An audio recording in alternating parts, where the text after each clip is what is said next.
Everyone, welcome. Hello, my name is Thomas Sir. I'm the EVP of the not-for-profit Kitalys Institute, the organizer of today's webinar, the Dog Aging Project, extending the lives of man's best friend and supporting the quest to increase human health span. Our featured speaker today is famed University of Washington geroscientist Matt Kaeberlein, PhD, among many other things, founder and co-director of the Dog Aging Project. After Matt's presentation, Alexander Zan Fleming, MD, founder and president of the Kitalys Institute, will moderate a fireside chat with Matt, joined by Dr. Ron Kohansky, director of the Division of Aging Biology at the National Institute on Aging, and you, the members of the audience, by submitting your questions. So a couple of housekeeping points before we begin. First, please keep your mics on mute to optimize sound quality for all. Second, please type any questions you may have in the chat box, and we'll try to get Matt to answer as many of those as we have time for. Just to get the chat box rolling, those of you who are willing, please introduce yourselves in the chat box and indicate where you're logging in from, just for fun. 3, we are recording this webinar. A YouTube video of the full webinar and a PDF version of the slides will be posted to our kitalys.org website within a couple business days. We typically also post a full transcript, but that may take like a week to clean up. Registrants will receive links by email when these materials are available. Before starting, I'd like to introduce Adrian Berg, Executive Director of the Kitalys Institute, which was set up last year to take on the responsibility for organizing our MedObesity conferences and webinars like this one today. Adrian? Thank you, Thomas. So if those of you who are not familiar with the Kitalys Institute, it is about a year old, as Thomas said, and we are in the business of taking a moonshot, and that is the moonshot for healthy longevity for all. We call it health span, and decreasing those comorbidities. And we have several ways that we're seeking to do that. One, of course, is our core mission to translate the breakthroughs in geroscience and other science into accessible gains in public health. The second is what we call Project Healthspan, which is a handmaiden to that. And that is to bring information to the Hill, to Washington, D.C., about having a possible national policy on longevity, and particularly an equitable one. So when we say our moonshot is for accessible changes in public health, that's what we mean for all. Also sustainable changes. That means that this has to continue. Healthy longevity can't be a fad. Therefore, we bring together a really strong coalition that we work with every day, again, to educate, to bring information to the Hill, to also come up with perhaps ideal legislation and see what we can do about it. And finally, we are working in the regulatory route so that we have faster, easier, more logical pathways for those of you who are creating breakthroughs in prevention, not just cure. This is really, really important. What we're doing is we're breaking silos. We're bringing together payers, insurance, of course, geroscientists, policymakers, academics from all over the world. So to that end, last thing to tell you, we've started a virtual campus. I think it may be the only virtual campus exactly of this kind. And we're beta testing it. We're just finished with beta testing. So how do you find out about all these things? And of course, our centerpiece, the MedObesity Conference. Well, first take your calendars and put down October 11th through 14th. We're going to have a 4-day conference again. It will be virtual. We got 1,000 people last year. We're hoping to double that. We have wonderful speakers, and we're going to have really exciting keynoters and a great gala, I must say. So that's going to be October 11th through the 14th. That we call this MedObesity 2021. You can find out all the information, and it is free, except for those who want recordings and other goodies. So you can go to medobesity2021.com. To learn more about the Institute, it's Kitalys, KITALYS.org. It will also take you to the MedObesity Conference, but it will also take you to our campus.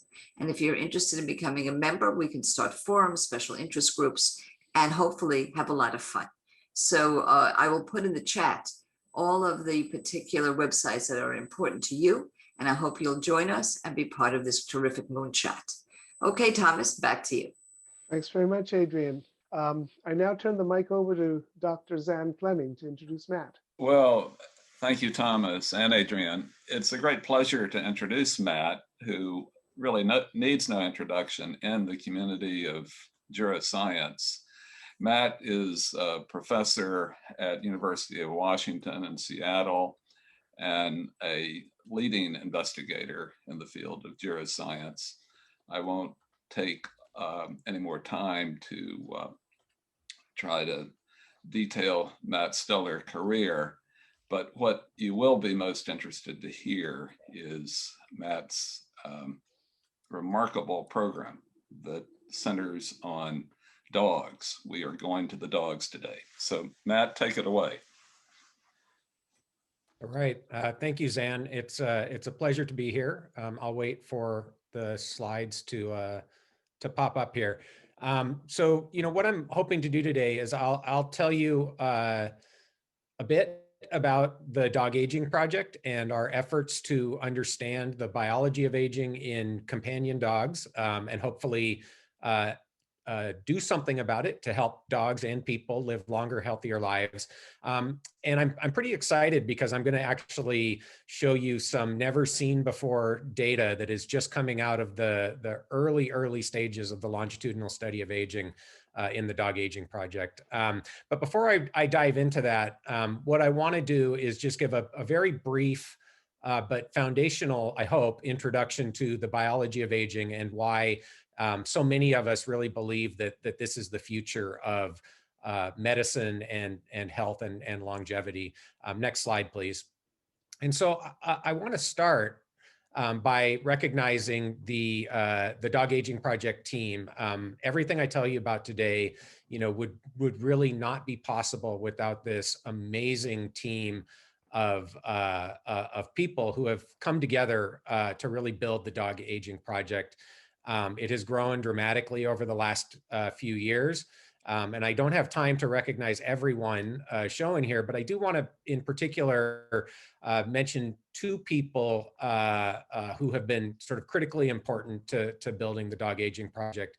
Katie Creevy, who is shown in the upper left-hand corner here, is the Chief Veterinary Officer of the Dog Aging Project. Katie's at Texas A&M University. And Daniel Promislo, the co-director, along with myself, of the Dog Aging Project, who's next to Katie. Daniel is also at the University of Washington.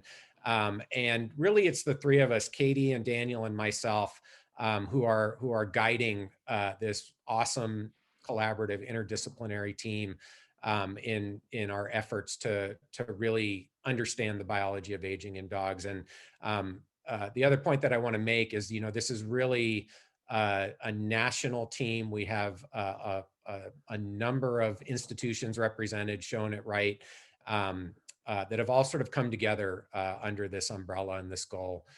So next slide, please.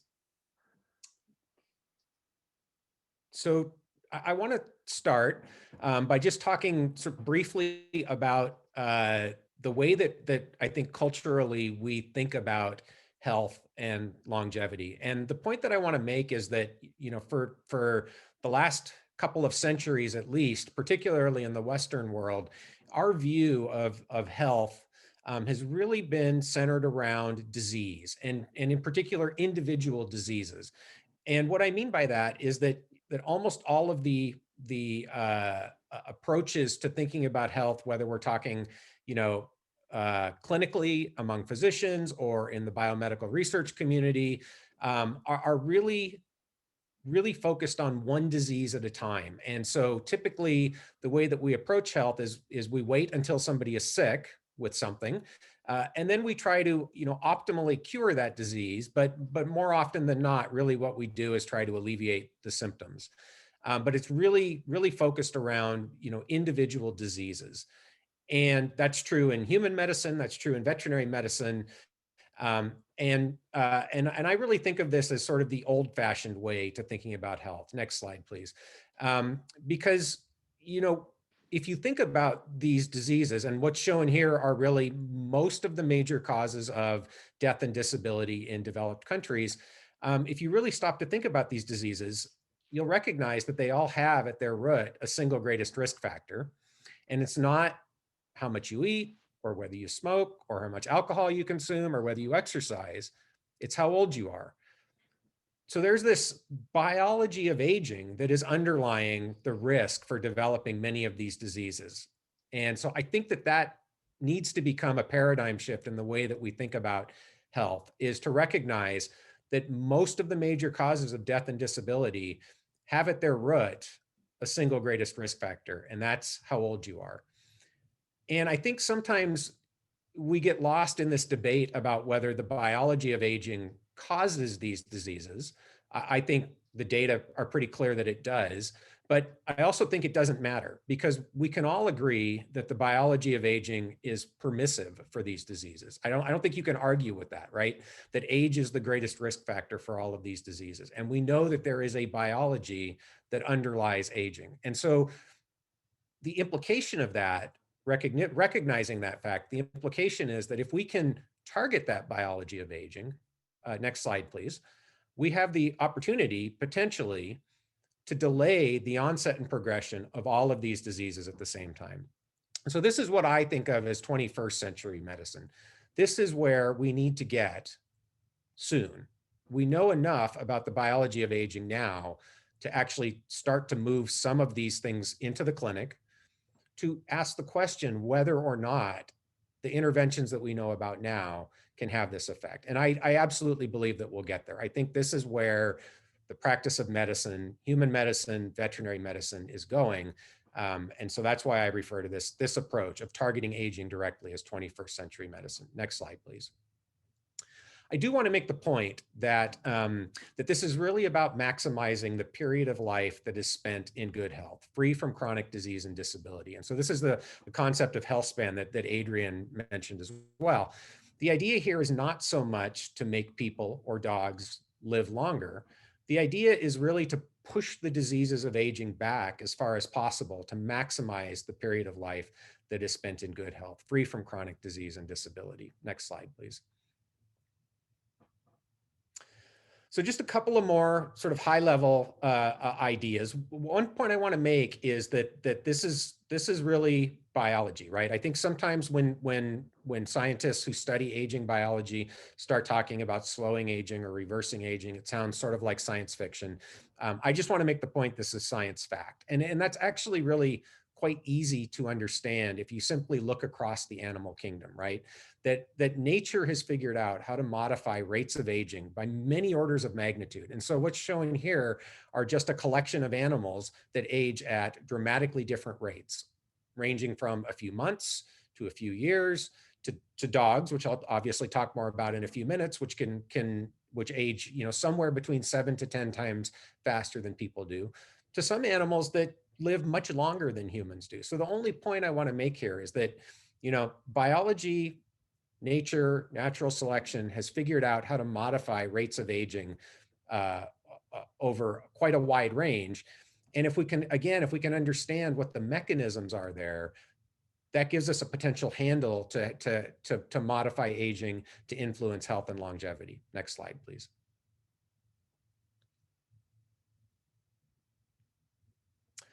The other point I want to make is that a lot of progress has been made in understanding the biology of aging. And so the graphic here, if you've attended aging talks before, you've probably seen this graphic before. It's a pretty famous image from a review called The Hallmarks of Aging that was written a few years ago now, that sort of formalized to some extent 9 highly conserved mechanisms that appear to drive the aging process in all animals as far as we can tell. I'm not going to talk about what these specific mechanisms are. They're listed on the right. The point I want to make here is that we've made a lot of progress in understanding the mechanisms of aging. In principle, any and all of these hallmarks of aging are targets to intervene in the biological aging process. And so this understanding has gotten us to the point, I think, where it's realistic to really start thinking and talking about clinical interventions to delay the aging process. I don't want to give the impression that we understand it all, because we don't, right? Aging is immensely complicated, but we understand enough that I think we've got opportunities to really have an impact translationally to improve health and longevity. Next slide, please. And some of those are listed here. So what's shown here is just a small collection of interventions that in laboratory animals appear to delay the aging process, increase lifespan, expand health span. There are genetic approaches across the common model organisms, yeast, worms, flies, and mice, that all seem to target the aging process directly. And then there are what I think of as lifestyle interventions or drugs, pharmacological interventions that similarly across these model organisms slow aging, increase lifespan, improve health span, and in some cases, and this is what I'm most excited about, actually seem to reverse aspects of aging if you start the treatment in middle age.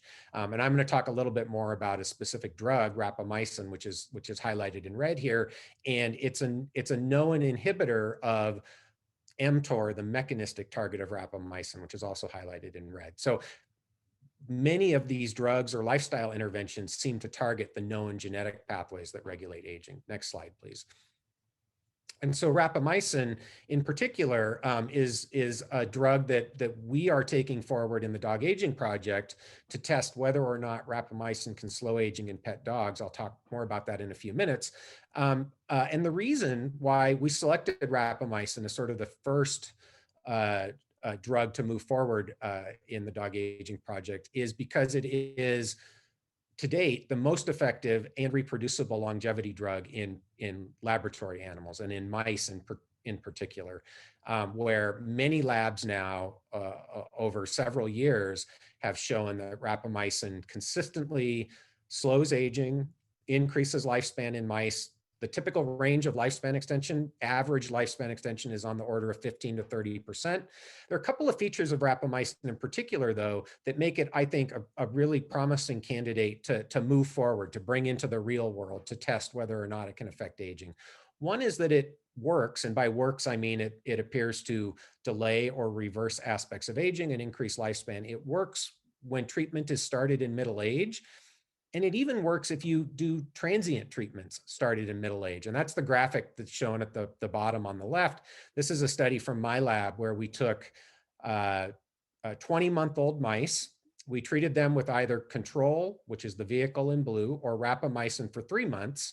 And then we stopped the treatment and we put them back on the shelf and just let them live out the rest of their natural lives. And the outcome of that is what's plotted here. And hopefully what you can appreciate is that the mice that saw rapamycin for 3 months lived about 60% longer after the treatment period ended. So this shows that a transient treatment started in middle age. A 20-month-old mouse is about the equivalent of a 60, 65-year-old person biologically. So a transient middle-age treatment was enough to give quite robust effects on lifespan. And it turns out, interestingly enough, that the absolute magnitude of the lifespan extension in this experiment was 141 days when the mice only got the treatment for 90 days. So it's interesting to think about biological mechanisms whereby the length of lifespan extension is actually bigger than the length of treatment. The other point that I want to make is, obviously, we don't know whether this will translate directly through to dogs or to people. If it did, that would be about a 20-year lifespan extension for a typical 50-year-old woman. So potentially quite significant effects on longevity. And coming back to this idea of health span, the other important thing about rapamycin is it really seems to delay aging in pretty much every tissue or organ where people have looked. And there's a long list shown here where, in mice at least, there's evidence for either delays in functional declines or actually reversals of functional decline in middle-aged animals. So it really seems to broadly target the aging process. Next slide, please. So that brings me to the Dog Aging Project. And at least for me, this really stemmed out of thinking about, how do we start to bring some of what we've learned from these laboratory studies into the real world, out of the laboratory. Next slide, please. And through a series of conversations with Katie and Daniel, it really solidified in my mind that companion dogs in particular are a fantastic opportunity to bridge this gap. So this is my dog. His name is Dobby. Personally, I think he's the best dog in the world. And I have a double-headed arrow here intentionally between the human and the dog, because I think that, this is not only about what dogs can tell us about human aging, But I absolutely believe that if we're successful at extending the healthy longevity of companion animals, that has intrinsic value on improving the quality of life, both for the animals and for the people. So I view this as really dual goals of the project: to learn more about human aging, but also to have a significant impact on health and longevity of our pets. Next slide, please. So there are really two components to the dog aging project, and I'll tell you about both of them today. The first one is a longitudinal study of aging, and this is completely observational. And the goal here is really just to understand what are the most important genetic and environmental factors that influence healthy aging in pet dogs. The second goal of the dog aging project is to do something about aging. So can we start to take some of these interventions that clearly affect the aging process in laboratory animals and determine whether or not they affect the aging process in pet dogs? And the first intervention trial that we're getting underway is to test whether or not rapamycin can slow aging in pet dogs. And I'll tell you about that in a minute. Next slide, please. So, one of the questions that people, I think, immediately ask is why pet dogs? And I think there are lots of reasons. This isn't an exhaustive list, but I think this is a list of what, at least in my mind, are some of the most compelling reasons why companion dogs are again, a really good opportunity to bridge this gap. So first of all, we know they age very much like people do. Any of you who've ever had an old dog will recognize that most of the same functional declines that we experience as humans, our dogs experience as they get older. And they get most of the same age-related diseases that we do, and they're age-related in dogs. And what I mean by that is that the risk of developing those diseases goes up logarithmically as the dogs get older. So they age much like we do, but of course this happens faster in dogs. We're all familiar with the idea that, 1 human year is about 7 dog years. That's not perfect. We know that's not a linear relationship, but it's pretty close, right? I mean, it's a good approximation to what we see in our dogs. So what that means is that it's actually feasible to study aging in dogs, and importantly, to do true clinical trials for aging in dogs in a time frame that's feasible, that's reasonable.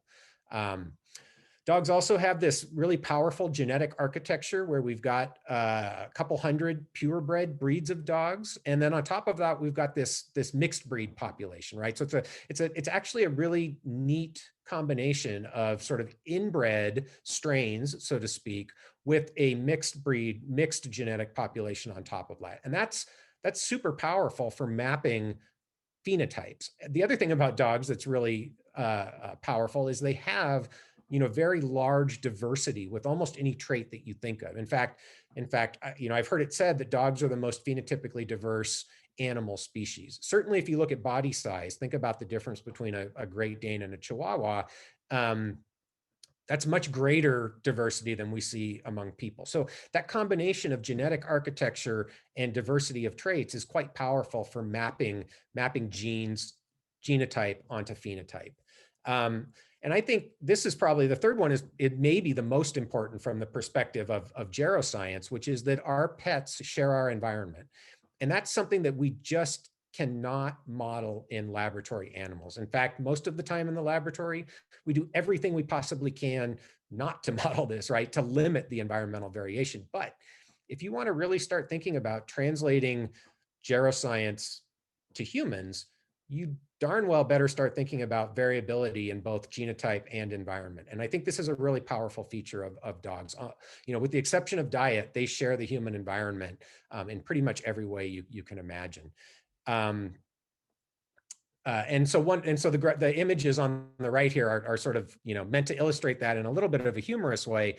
Just like in people, there are rich dogs. So that house that you see there is actually a dog house. You may or may not be able to see the dog in front of it. So there are rich dogs, there are poor dogs. These are some street dogs.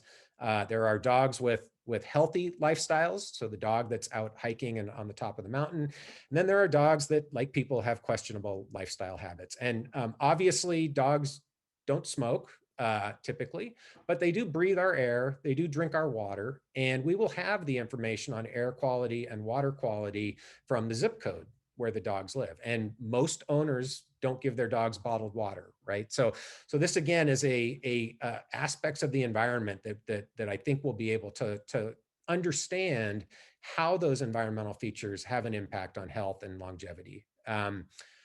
So people love their dogs, and I think that this project engages the public in citizen science. We actually consider ourselves a community science project, and our owners are really participants in the dog aging project and helping us collect the data and understand what's happening in these dogs as they get older. And then, as I've already alluded to, I believe that this project will have an impact on quality of life for both the dogs and for humans going forward. Next slide. So this is the structure of the dog aging project as it exists. The largest group of dogs is what we call the Dog Aging Project Pack, or DAP Pack. I'll tell you about that in a little bit more detail in a minute. Our hope is that this will get over 100,000 dogs. We're up to 30,000 dogs as of last week. To be a member of the DAP Pack, all the owners need to do is go to the website, dogagingproject.org, nominate their dog, and then when the owners nominate their dog, they will very rapidly get an email that asks them to go and complete what we call the Health and Life Experiences Survey. So this is an extensive survey of that dog's home environment and health history. Once the owners complete HLES, they become members of the pack. They will get a certificate that says, that welcomes their dog to the pack and tells them what their pack number is. And once they're a member of the pack, they are asked to upload veterinary electronic medical records. So we won't get electronic medical records for all of the dogs in the pack, but we'll get them for many dogs in the pack. That's sort of the foundation of the dog aging project. And then we have other groups that are what we call the sampled cohorts that are more highly studied. So the foundation cohort, which actually we maybe should change that name because the DAP is really the foundation, that's the genetics cohort. So we are funded now to sequence the genomes of 10,000 dogs, which will give us a basis for mapping genotype onto phenotype with respect to lifespan and age-related health outcomes. There's the precision cohort, which is the systems biology cohort. Those dogs will be followed annually, and every year we will get a blood metabolome, fecal microbiome, blood epigenome, blood chemistry, and veterinary visits from their visit to their private practice veterinarian. There is what we call the centenarian cohort. These are dogs that live much longer than you would expect based on their size, and they will be also have their genome sequenced. The idea there being, can we map genetics of exceptional longevity in dogs? And then there's the clinical trial group, Triad, test of rapamycin in aging dogs, which I'll talk about in more detail in just a minute. Next slide, please. So as I mentioned, the DAP Pack is now 30,000 strong and growing. This is our 25,000th member of the pack, Sage, a beautiful, beautiful dog.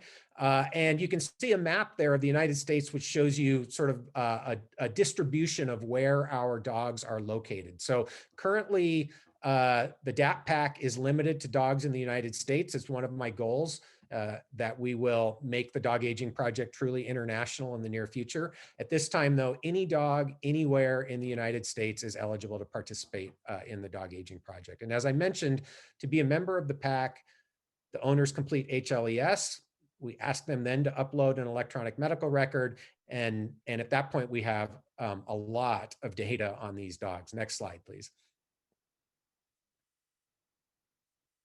And so, what I'm going to do now is give you a little bit of a teaser. So I'm going to show you what I think of as the tip of the iceberg here on the Dog Aging Project Pack.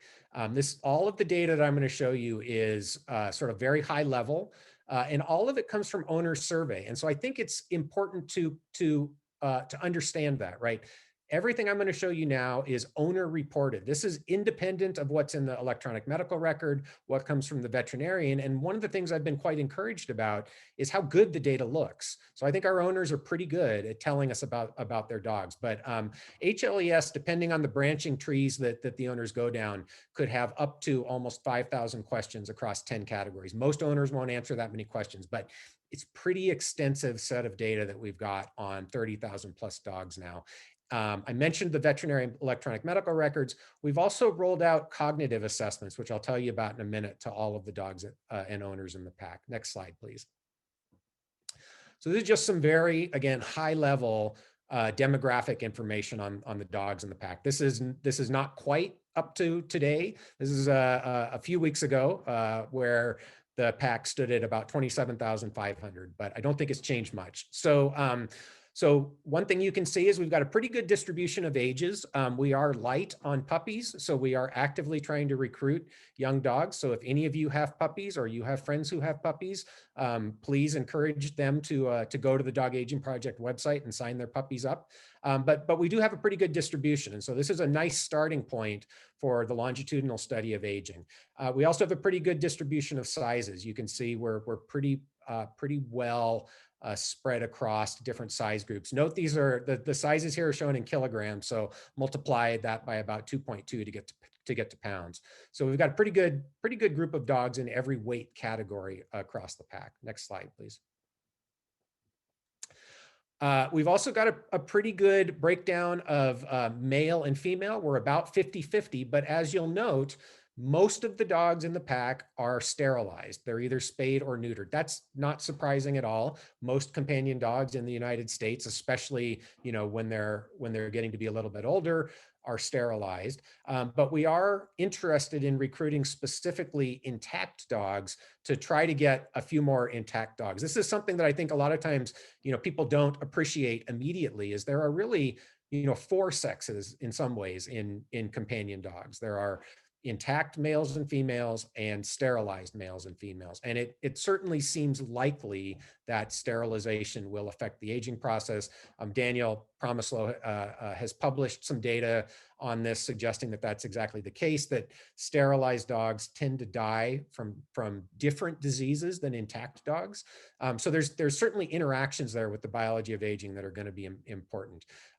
It's also nice to see that we are roughly evenly distributed between purebred and mixed breed dogs within the pack. So again, that genetic architecture, we think we're going to have a pretty good handle on the breadth of that genetic architecture. Next slide, please.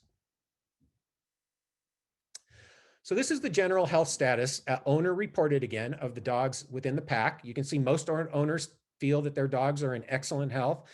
There are some dogs that are in very poor health. We do recognize that, at least in this initial snapshot, again, this is not longitudinal data yet, right? This is cross-sectional. This is only the first time the owners have completed the survey. It seems unlikely that a lot of owners are going to come into the Dog Aging Project with very sick dogs. You certainly could imagine that people are going to be less likely to want to enroll a dog into a study if it's very sick. But we expect that these dogs, as we start to get true longitudinal data annually, will gradually shift from excellent health or very good health over to the fair and poor health as they're getting older. Interestingly, next slide, please. Even though most of the owners felt that their dogs were in excellent health, we actually have quite a few disease diagnoses in the pack already. So more than 60,000 owner-reported disease diagnoses within the dogs in the pack. And you can see it sort of runs the gamut of diseases. Many of these are clearly going to be age-associated. Some of them we would expect not. It's maybe interesting that trauma is the second highest specific diagnosis.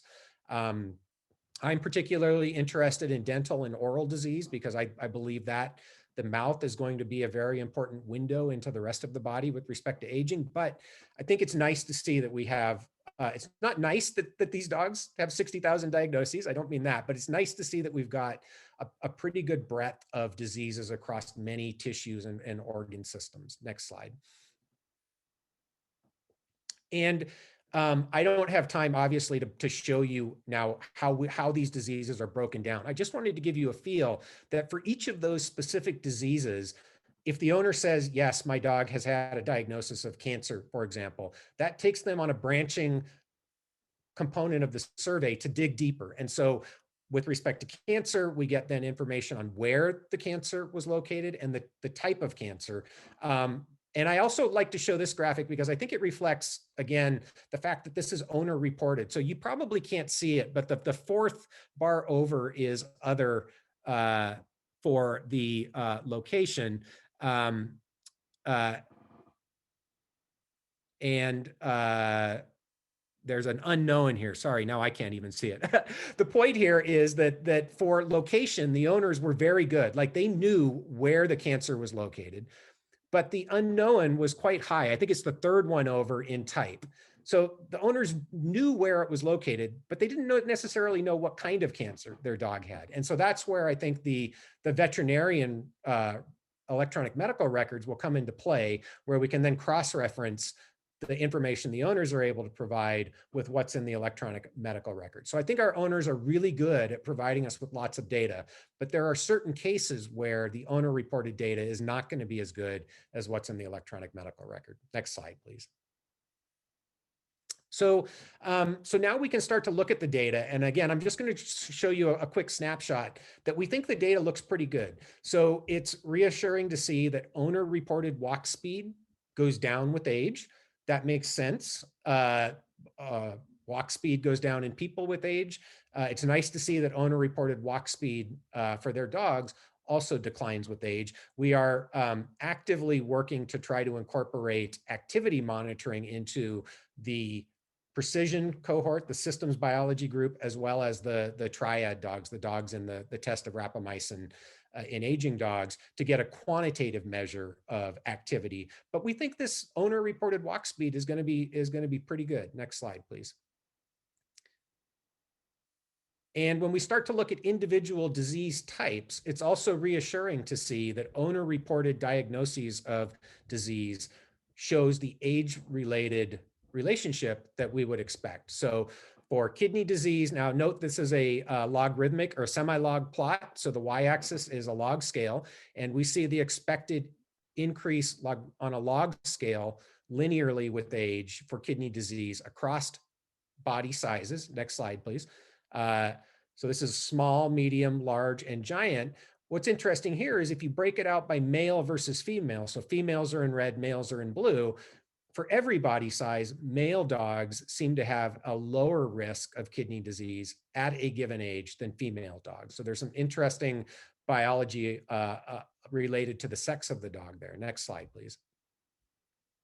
A similar relationship between cancer and age. Again, semi-log plot. Next slide, please.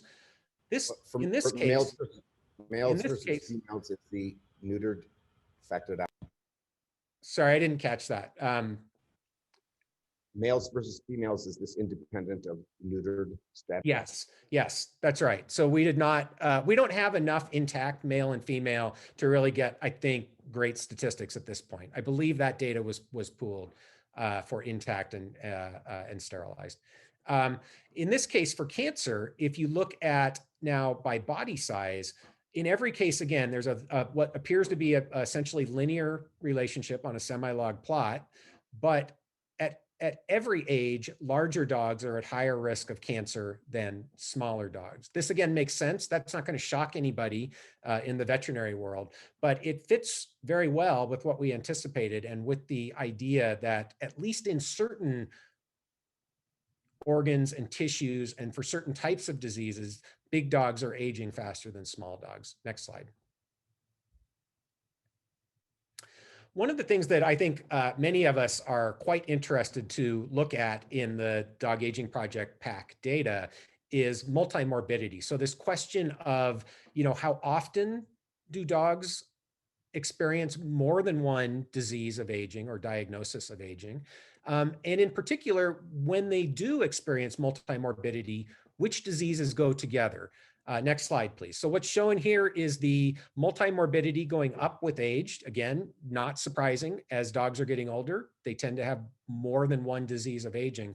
But we can start now to build multimorbidity networks to ask which diseases of aging tend to go together. This is I don't want you to worry about what's in this network here. This is really just meant to illustrate graphically the approach. This is an early data set that this particular multimorbidity network was built off of. But I think this is going to turn out to be quite powerful in terms of understanding, which diseases of aging go together. And that may actually give us some clues into the biology of aging that we can't get by just focusing on one disease at a time. Next slide, please. Then there are, I think, some, more open-ended questions we can ask. This is one that I got interested in fairly recently when I was working on a review article on dietary interventions associated with aging. Probably as many of you know, there is a lot of interest in the aging field in various dietary interventions. Intermittent fasting and time-restricted feeding have gotten a lot of attention, mostly from studies in mice. There's not much data, in my view, that these are effective for targeting aging in people yet.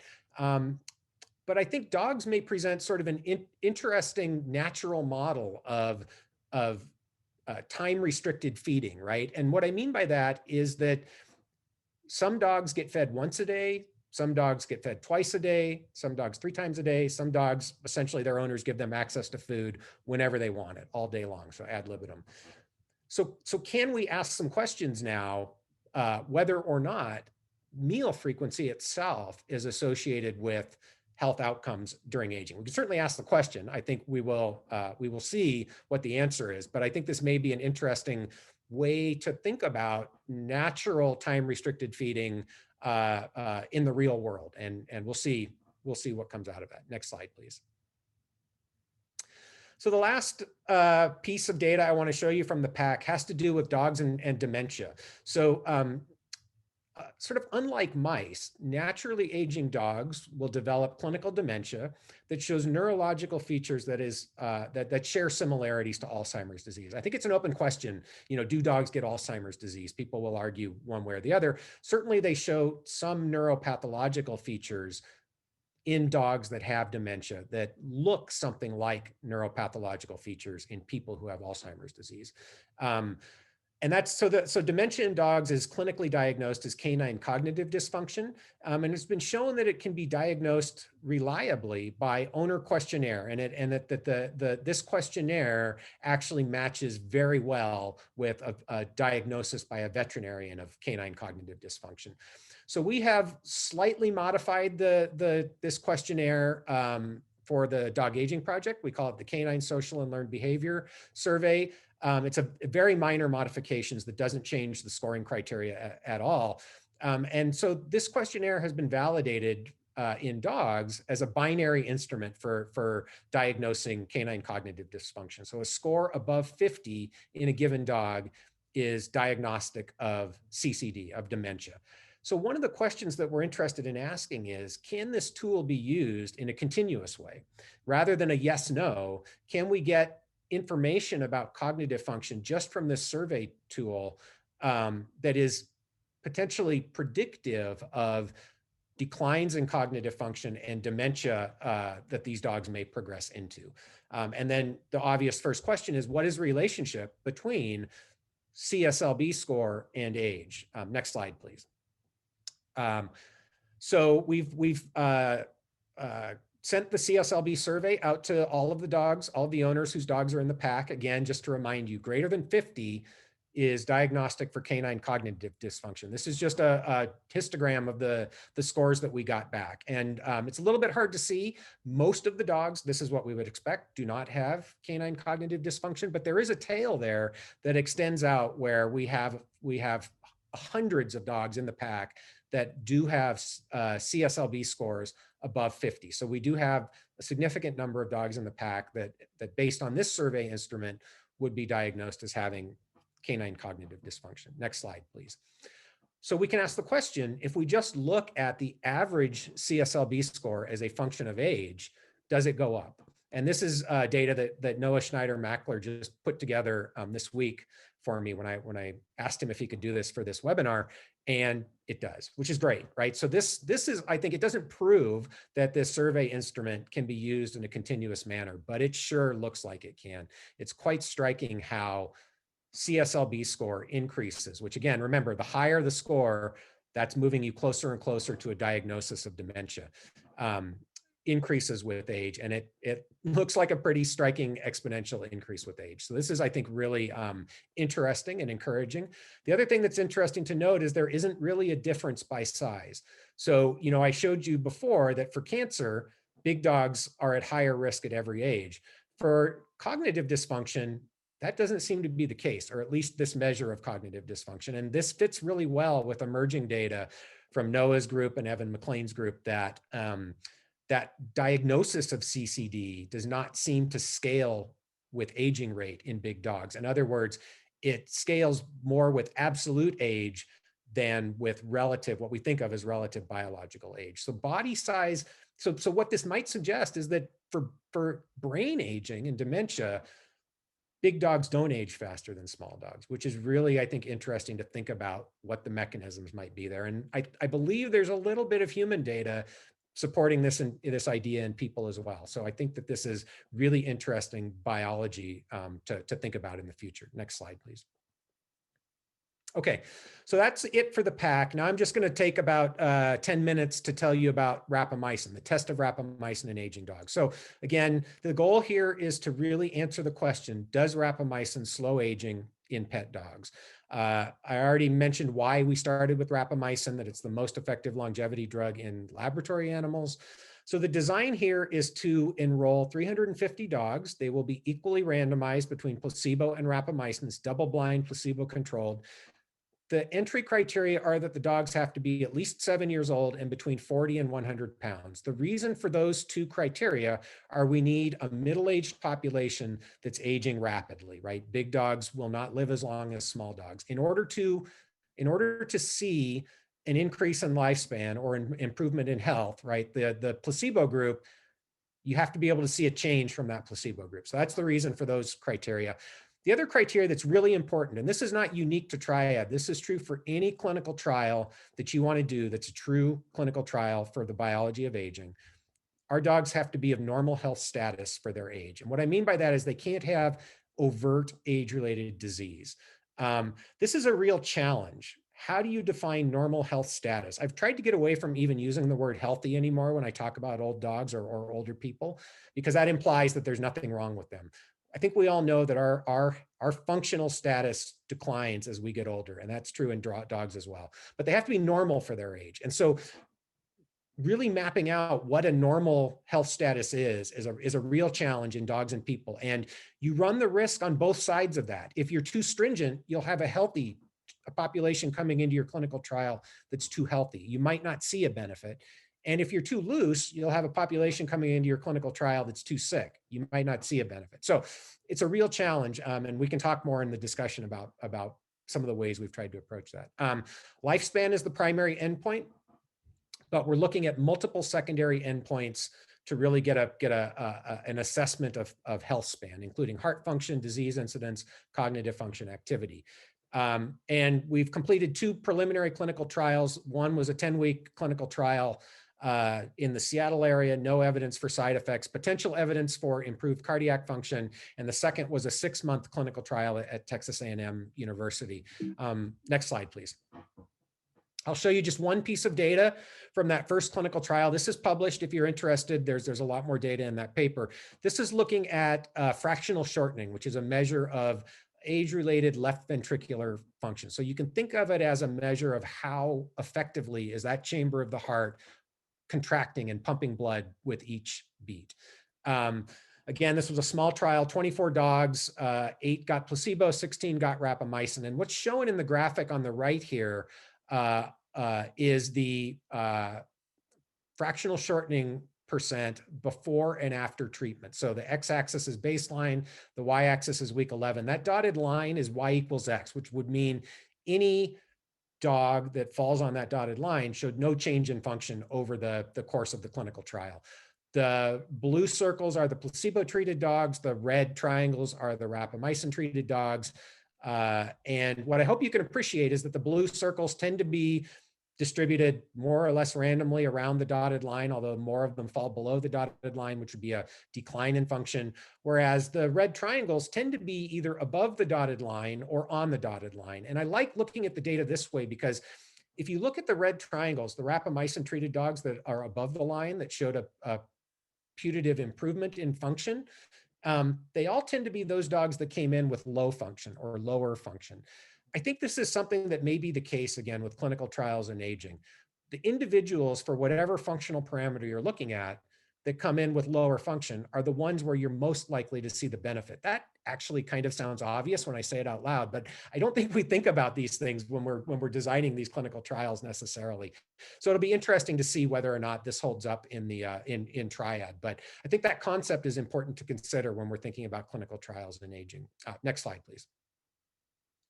The other thing I want to mention is that we didn't see any evidence for side effects. So we sent owners weekly surveys in addition to their clinical visits, where we asked them about a long list of side effects, potential side effects, which are shown here. The point being, there's no difference really in the percent reported for any given side effect. The other point I want to make is that if any of you have had an old dog, you will recognize that in a 10-week period, your old dog is likely to have one or more of these. So it's really important for a study like this to have a control group, a placebo group. So you can really ask, does the treatment change the risk of any of these side effects? You don't find twice next as slide, much please. You don't find twice as much lethargy significant? It was not statistically significant in this case. So no. And in fact, if you go to the next slide, please, I'll give you another piece of evidence suggesting that that probably is not a real thing. We had 2 questions at the end of the survey that asked the owners in the past week, have you noticed any changes in your dog's behavior that you would consider negative? That was one question, or positive, that was the other question. These are the 2 things that came out of those sort of open-ended questions that looked interesting. One was, getting back to this lethargy question, in the rapamycin treated group, more than half of the owners, remember, they didn't know their dog was getting rapamycin during this trial. More than half of the owners said their dog had increased energy compared to 25% in the placebo group. Again, this was not prompted. The owners offered increased energy as a response. And the other one that's potentially interesting and kind of funny is a quarter of the owners whose dogs got rapamycin said their dogs were more affectionate. Again, I don't know what that means, but it's interesting to think about whether or not changes in cognitive function could be perceived as affection by the owners. So again, it'll be interesting to see if any of these hold up in the longer term clinical trial Triad. Next slide, please. So Triad, as I mentioned, is a large scale clinical trial. Again, when you're thinking about clinical trials of healthy aging, true in people, true in dogs, safety really has to be at the top of your list, right? There is a very low tolerance for side effects when we are talking about treating people or dogs of normal health status. We are doing everything we can to ensure that we are not going to hurt anybody's dog. In addition to the 2 clinical trials we've already done for safety, we have an animal welfare board and an NIH mandated data safety monitoring board to really do everything we can to ensure the health and well-being of the dogs in the trial. This is a randomized double-blind placebo-controlled trial. No restrictions on genetic background. The dogs do have to be sterilized. They have to be at least 7 years old, 40 to 100 pounds, normal health status. And then we have 7 partner clinical sites, which are the 7 veterinary teaching hospitals shown at the right. So the owners have to be willing to bring their dogs to these veterinary teaching hospitals every 6 months over the course of the study. Next slide, please. This is a graphic that just illustrates the design of the study. So the dogs will be pre-screened. Again, they have to be of normal health status to be randomized. So this is where we will exclude any dogs that have significant pre-existing conditions. There are a few other exclusion criteria if the dogs are uncooperative, owners are uncooperative, things like that at the initial veterinary visit. If they pass that pre-screening, they are enrolled and randomized. We have block randomization at each site, half the dogs into placebo, half the dogs into rapamycin. And then every 6 months, the dogs will come back for a veterinary visit. At each veterinary visit, we will obviously get, the typical sort of health outcomes that a veterinarian looks for. We will also get echocardiograms, blood chemistry, blood metabolome, blood epigenome, cognitive assessments, activity monitoring. So really trying to look as broadly as possible at both molecular endpoints and functional endpoints of aging.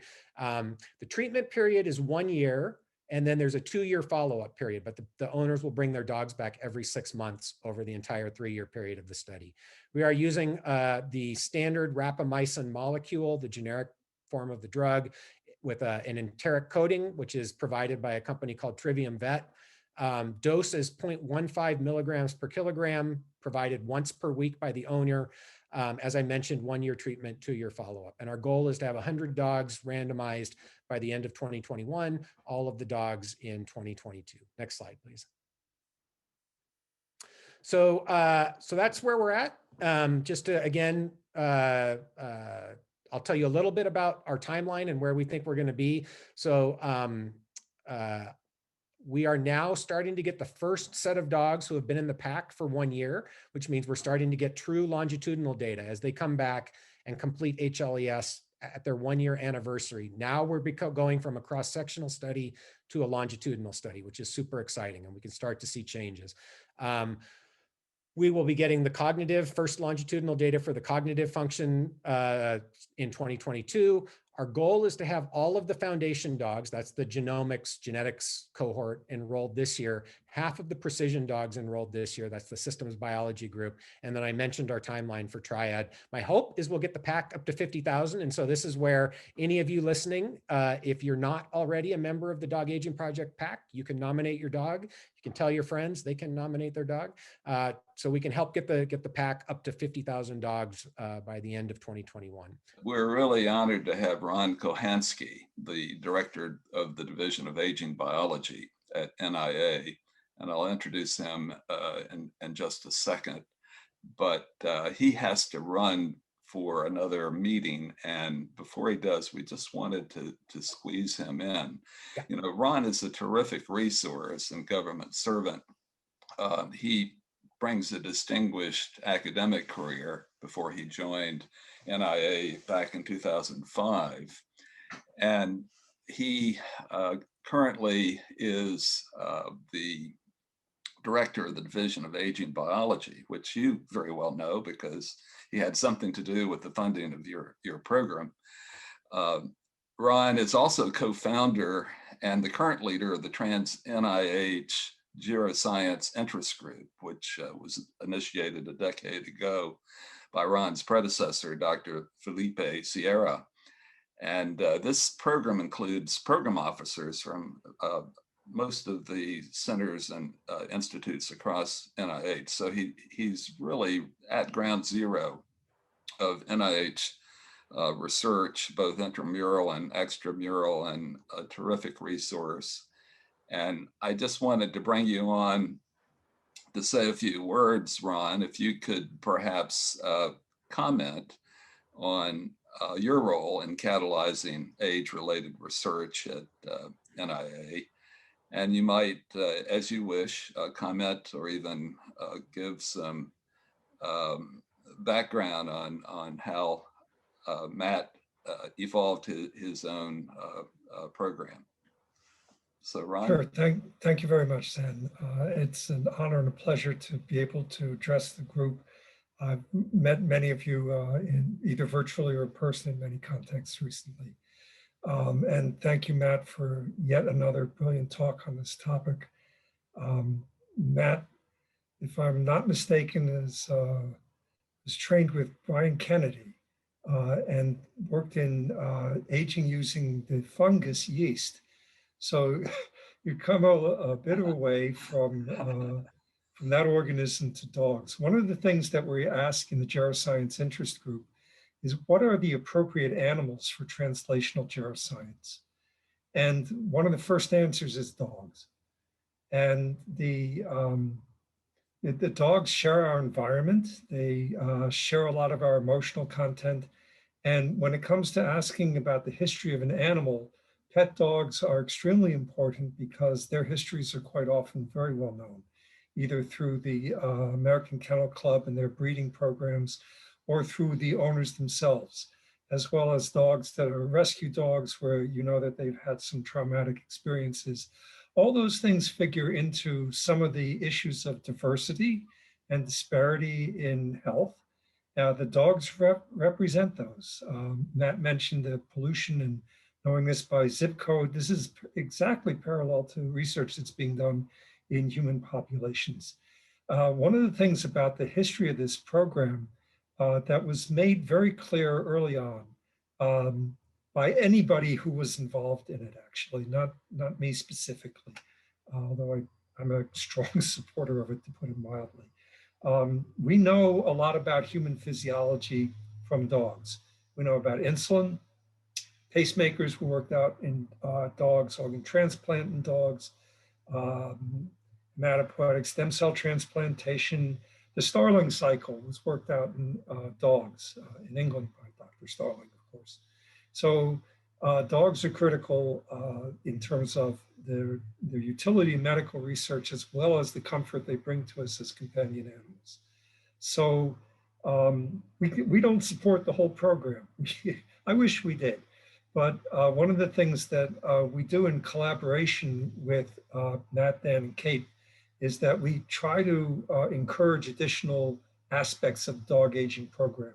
And while Matt was talking, I was just jotting down what I would estimate it would cost to do some of the programs that would be useful if you engage the entire cohort. And it's about $340 million more that we would need. So send your donations to Matt because we don't have that much. But it's a brilliant program. It's got a lot of promise. I would just like to make one other quick comment. The duration of an NIH grant is in 5-year blocks. And one of the great things about the dog aging project is that you can get animals at early stage, which is at the cusp of adulthood, really. And you can carry through to adulthood in many of these breeds within the scope of the first iteration, being optimistic, of the dog aging project. Oh, and I did put a comment in the chat about the transition from science fiction to fact. I recommend reading Robert A. Heinlein's Methuselah's Children on the topic. It's really pretty funny. First published it in 1941 as a short story, and now we're seeing that aging and lifespan are both genetic and transferable through factors in the blood. So again, thank you, Matt, for a good presentation. Thank you, Zan and Thomas, for the opportunity to participate. Well, thank you, Ron. That was terrific. We thank you for your service, and we do want more money coming to the Institute so that you can support Matt and other important investigators in the field. So we're working on that. Let's go back. You're working on it. Yeah, that's right. We know you can't lobby for support. So we'll make it clear who's doing that. But we'll see you shortly in another conference, Ron. Again, many thanks for your being with us. And my pleasure. Take care. Great work. And we'll go back to Matt, who has a really great flick to show, and then we'll have our fireside chat.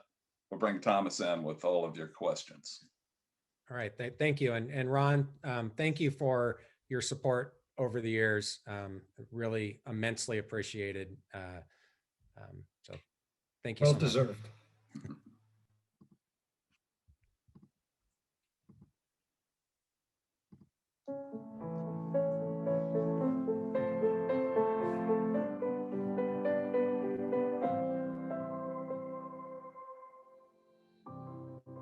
At the Dog Aging Project, we dream big and we think big. We want to understand the lives of dogs across the country. Are they snuggle buddies or working dogs, beloved rescues or pedigree show dogs? Do they run their hearts out or keep a steady pace on walks around town? Every dog is unique, and we want to get to know yours. The Dog Aging Project is the most ambitious canine health study in the world. Our team of scientists and veterinarians is partnering with tens of thousands of dogs and their humans across the United States. We're gathering information about the health and life experiences of all kinds of dogs, young and old, mixed breed and purebred, those who are healthy and those with chronic illnesses. What do they eat? Where do they play? Are they members of a pack or king of the castle? We are interested in dogs from all walks of life. As we begin to understand how biology, lifestyle, and environment affect health and longevity in dogs, we can use this information to help our canine companions live the best lives possible. We want to maximize what we call health span, the period of life spent in good health and free from chronic disease. And that's not all.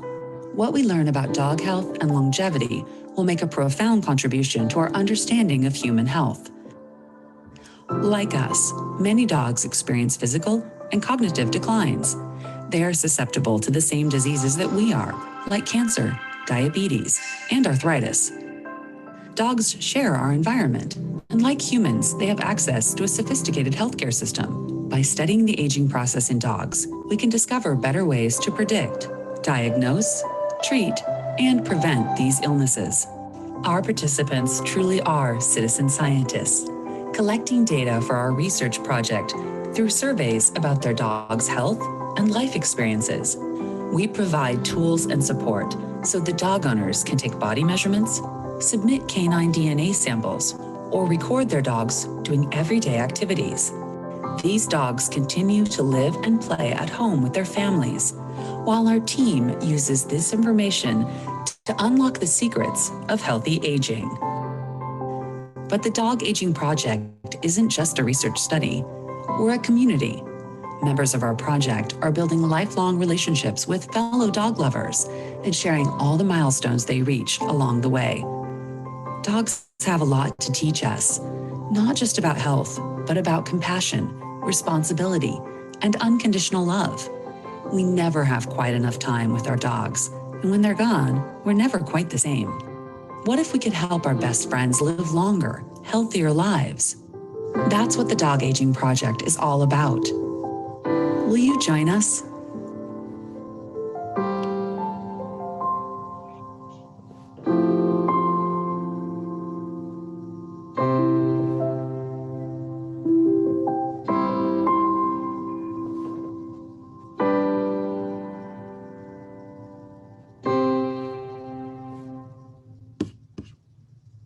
Well, I love that very much, Matt. I think it's clear you're using social media to bring in the dogs, and that is a key part of the program. So congratulations. We get a sense of the huge effort that you have assembled behind this program, not just the... Well, thank you. I certainly can't take credit. I mean, that video was put together by the fantastic team that we've got, and our partners that we worked with on making that video. But I think, one of the great things about that video, so it's available on YouTube if you just search Dog Aging Project on YouTube. If you want to, it's very accessible, I think. And for people who love their dogs, you kind of tear up when you're watching it. Yeah. I know I do. And I think, if you're interested in sharing the project with your friends and family, which I hope that you are, you can just point them to that video, and it I think explains aging biology in a way that pretty much anybody can relate to, which is something that I think, more generally speaking in the field, we need to develop better strategies around how to communicate the importance of what we're doing to the general public. Wonderful. We've got so many questions. I hardly know where to begin. I'm going to ask all of us to draw our chairs up to the fireplace as we have our virtual fireside chat.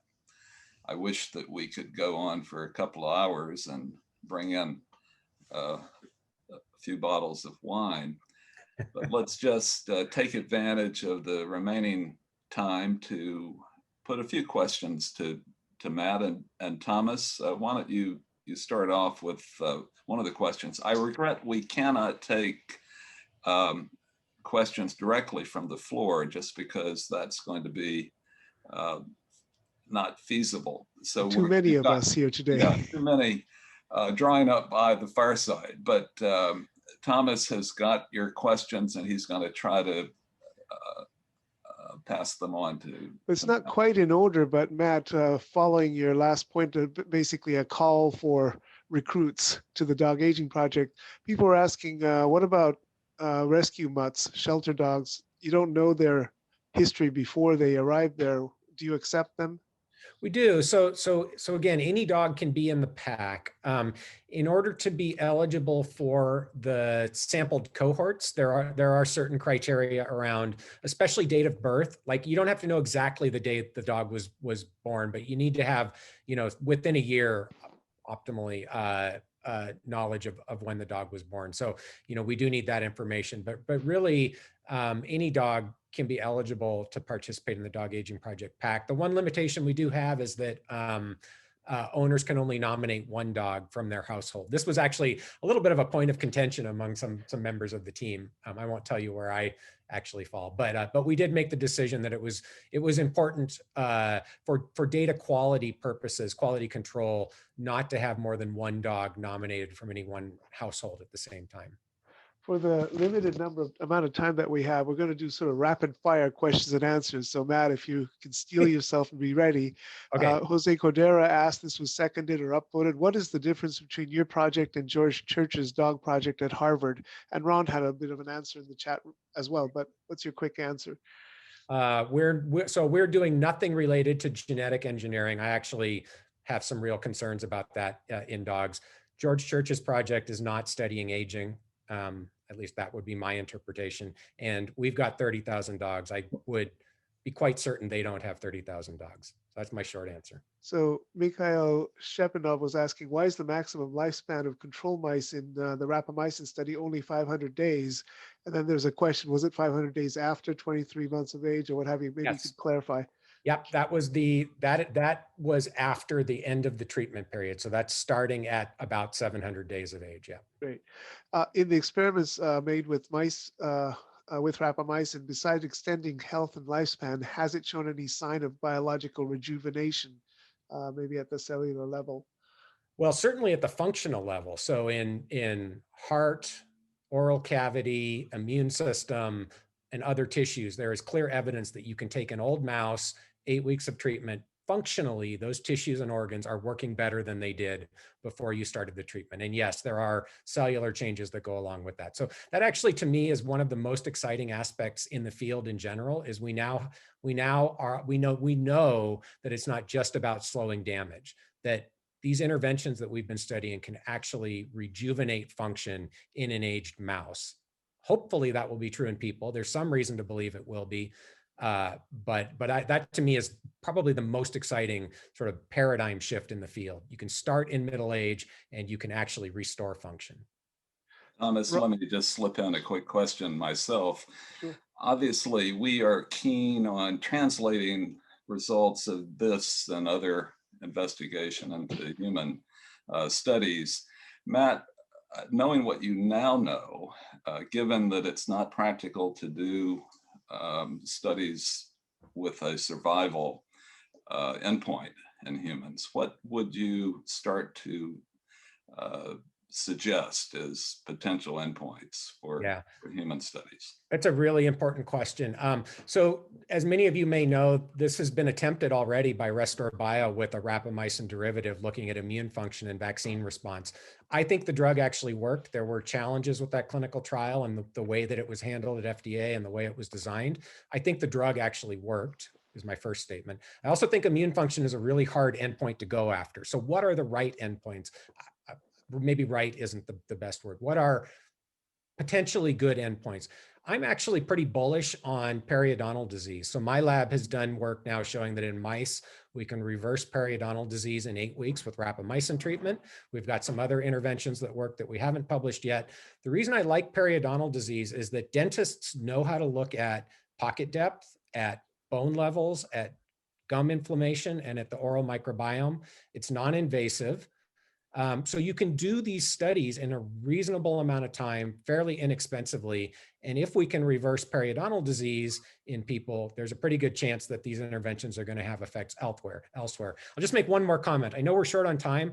I think periodontal disease is also a really good illustration of the challenges of translational geroscience. I think it makes a ton of sense to look at periodontal disease, and we've got data that in mice we can do it.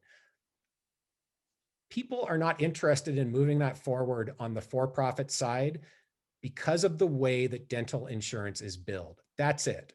They believe in the biology. They just don't believe they can get reimbursed, which is a sad state of affairs. And I think really bad for the field, that because of the way dental insurance is billed, this is being ignored.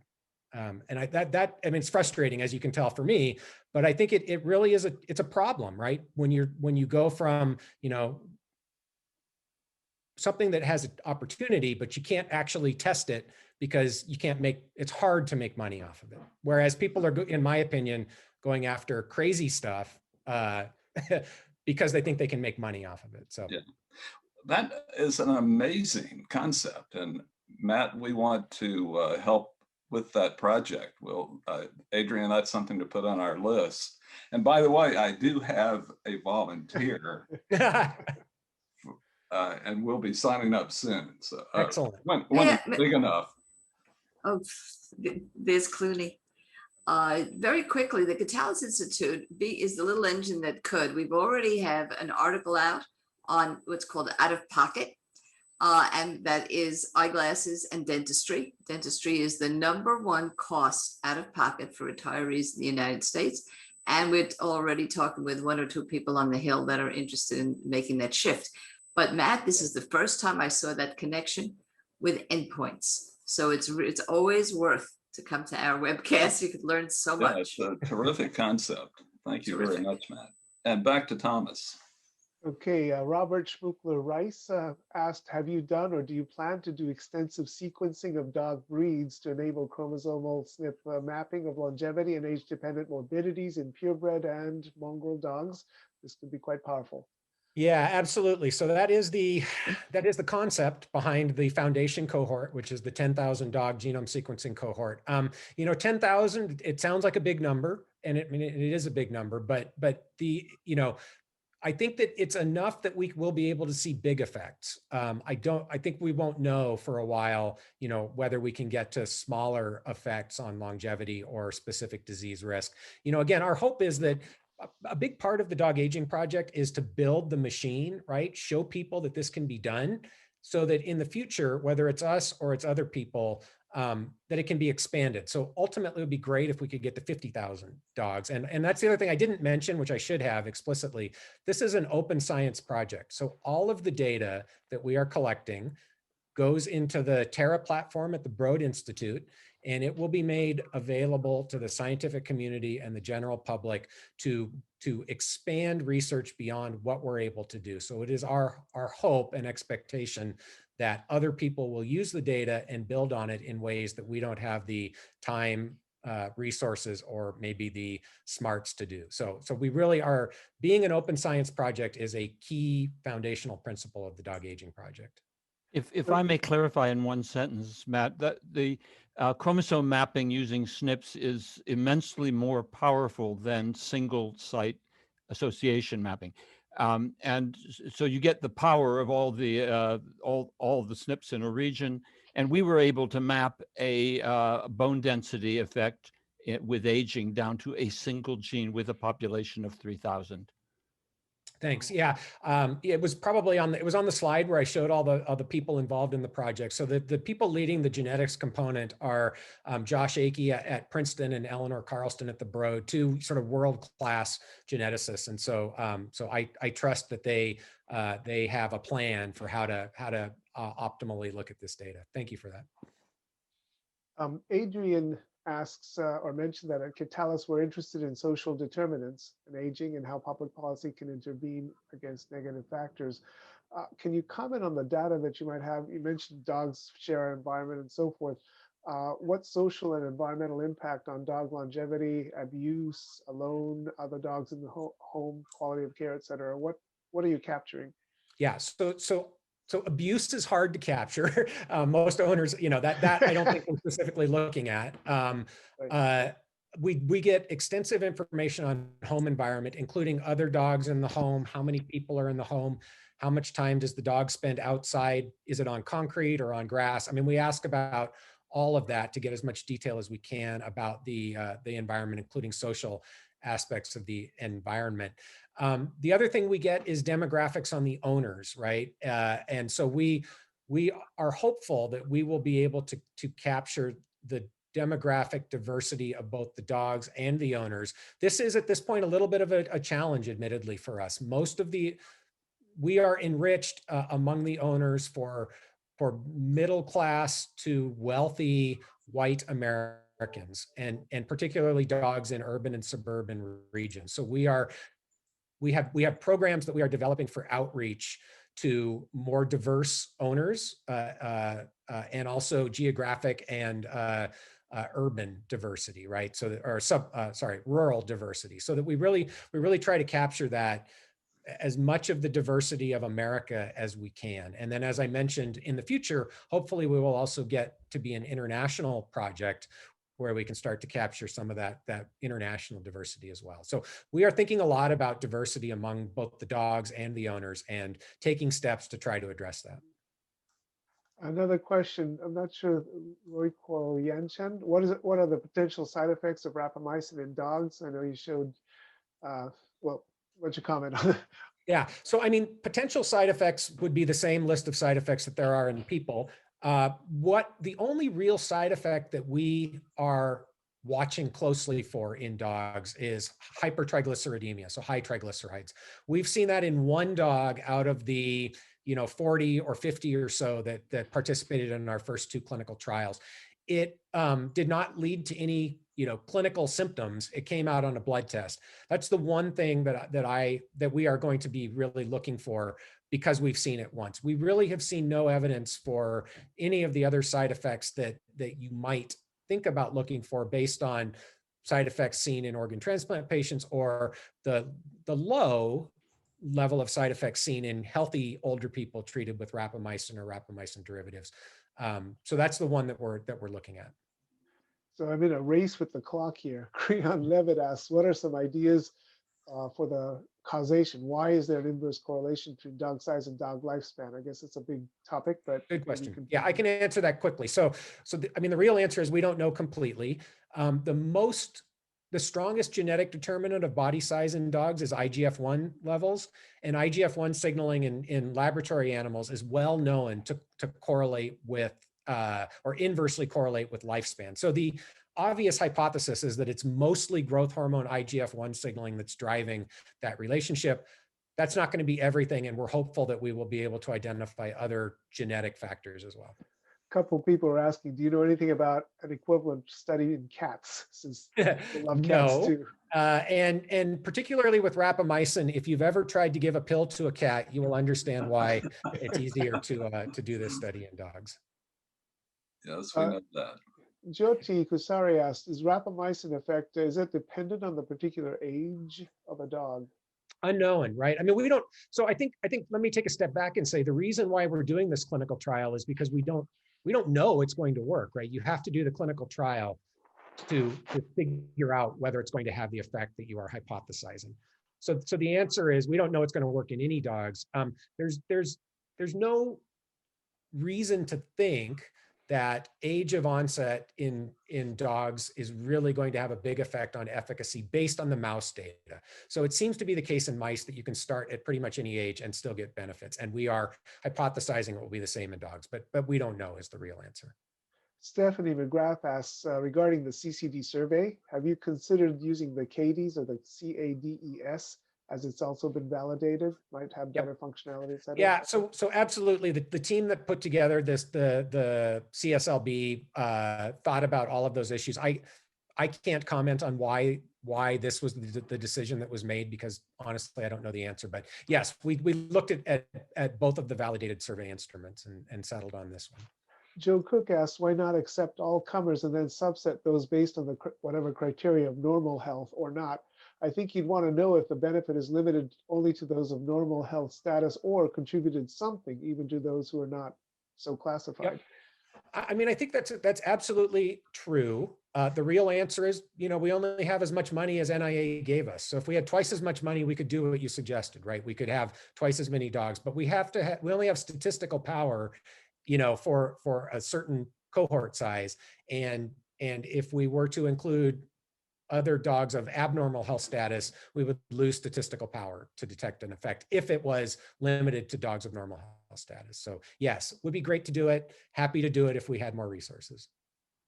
So Adrian was asking about accessing real age and using comparisons to certain other ages. It's an interesting question, I guess. I'm saying biological clocks. What are you learning about that in dogs? Yeah, so it's still pretty early days on the epigenetic clocks in dogs, but at least a couple of clocks have been built. Steve Horvath has built one, and we are doing epigenetic profiling of blood of the dogs in the precision cohort and the Triad cohort. So we will be gathering data. I think at this point we don't know what it's going to tell us. And I think other clocks, you know, like blood chemistry clocks, metabolome clocks, we are also thinking about. That'll be in the analysis stage after we've collected the data. Thank you, Matt. We're getting close to the end. We have to rush off to another event, but someone was saying magnificent study, complimentary. When will the data be available? Obviously, you're not going to publish only 12 years after the start of the study. What can we expect? So our anticipation is that for the longitudinal study, we will roll out the data to be open access annually. So every year we will update the data coming out of the longitudinal trial. For Triad, we likely won't release that data till the study's done. I mean, I think that's the way you have to do a clinical trial. We're not going to unblind and do that early. But for the longitudinal data, it is our intention that we will make it available to the scientific community as quickly as possible on Terra. Zan, what do you think? There are many more questions. We may see if we can follow up with Matt and see whether we can email or post answers. But I want to remind folks, some people were asking, this will be posted. The webcast recording will be posted on our Kitalys.org website. And by the way, we welcome feedback, whether raves or constructive criticism, suggestions, or topics you'd like to see in future webinars. You can certainly contact us using the contact us functionality at Kitalys.org. Zan, any further thoughts, comments? Well, only to say, what a terrific discussion. Matt, we can't thank you enough. And I only wish we had all afternoon to keep going. We will try to get answers back to folks, those that we didn't cover. We'll do that in one way or the other. But as Thomas mentioned, there will be the recording and the presentation to view in your own time. So it will remain a resource. But you've given us great food for thought. It's a terrific program that you put together, and we say congratulations and keep going. And thanks everybody for joining us. I do want to thank everyone. And Matt, I saw in the chat that some people, while you were talking, they enrolled their dogs. So we're a real collaboration, and make sure you know that if you've got a great topic or program that fits into the Kitalys Institute mission, let us know right at kitalys.org. Thank you, Matt.